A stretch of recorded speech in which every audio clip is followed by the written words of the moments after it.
Right, Joe, how are you feeling? Not too bad, not too bad. I have my ups and downs, but feeling okay. How's the treatment been going?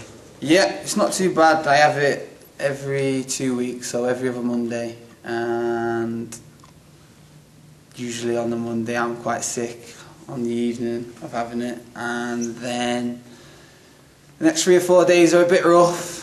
I'm not gonna lie, but after that I slowly pick up, and come the second week I'm usually not back to normal, but I'm okay. What's actually involved with the treatments? I have 4 drugs, 2 administered by the nurse by syringe, and then 2 through a drip bag. It takes about 3 hours, but it's quite a long day because I've got to go in the morning for bloods and have a physical checkup with the doctors and have an assessment and stuff like that. So it's quite a long day all in all. Is it as you'd expected, or? Yeah, I would say so.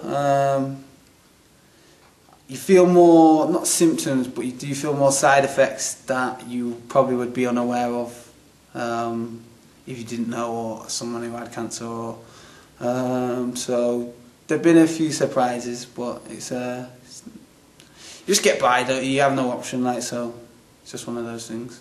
Has the last few months just been a whirlwind for you of different emotions?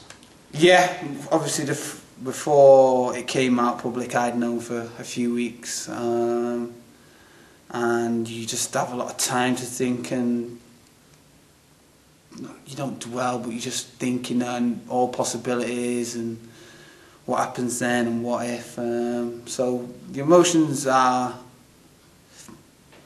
you just can't really explain it until it's happened to you, like, do you know what I mean? You can't really explain it, and once you get over the fact that you're going to be in a bit of a fight for however many months, you seem to get, like, your head strong, do you know what I mean, and get on it and think, right, well, this is what I'm going to do and this is where I need to be, and obviously you're going to have your ups and downs and it's going to be hard, but fingers crossed, hopefully I'll be okay. Is it important that you've got the backing of a really good family behind you? Yeah, massively. Like, I do feel really sorry for, like, not obviously the person that has the cancer, but the person closest to him, like your partner, like your wife, whatever.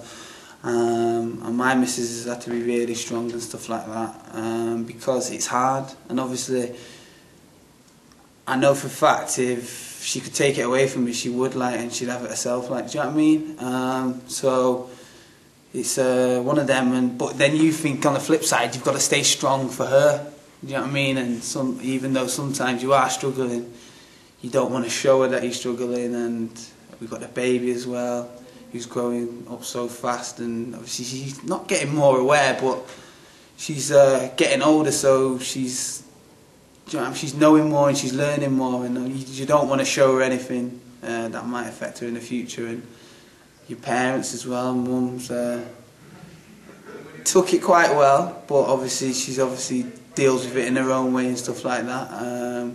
And she's exactly the same. She probably don't want to show me when she's struggling, like, so it is important, but as long as you've got your friends and your family around you, because you don't want to think too much and you don't want to spend too much time mulling over all sorts of situations and scenarios, so as long as they stay strong for you, you'll be fine. You've been to a couple of games, but today's the first day you've been back in to train with the lads. How has that been? Yeah, no, it's alright. Greg's been really cautious with me, making sure I didn't go too hard at it and stuff like that.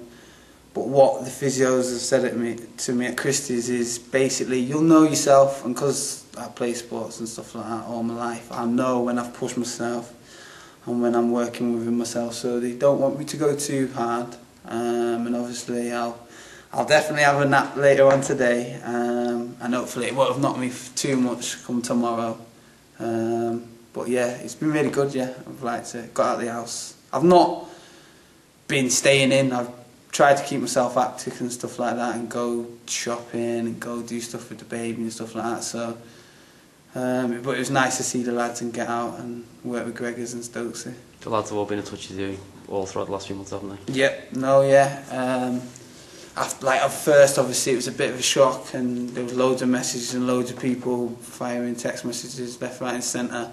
But it slowly, like, calmed down. You know what I mean? It's all a bit of a whirlwind when it came out.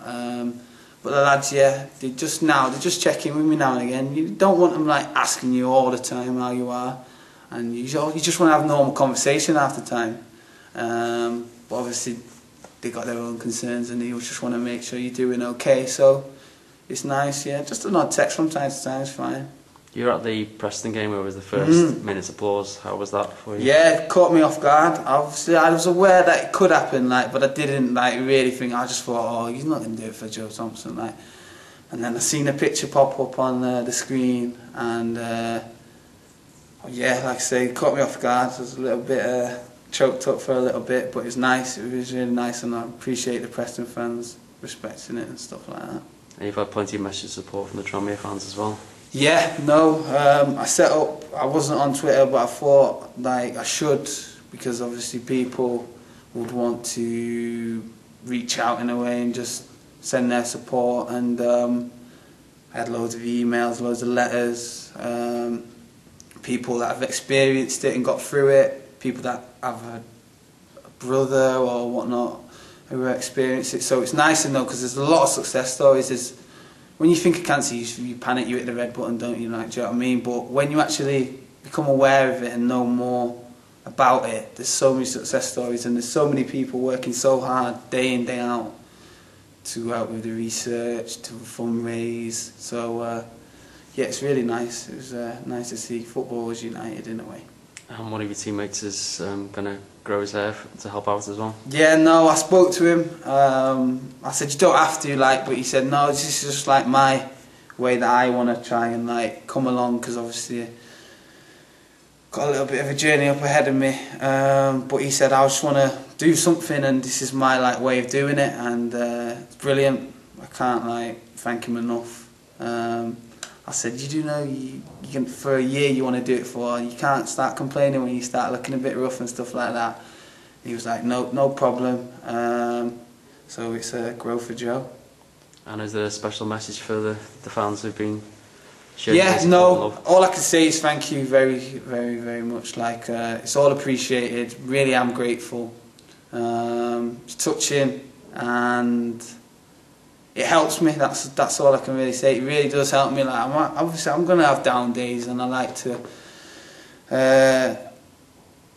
think that there's going to be more ups than there is going to be downs, but there is going to be some down days. And just when I flick through my phone from time to time, when I go on Twitter, it really is nice to see. And like I say, it just really does help me and kicks me on.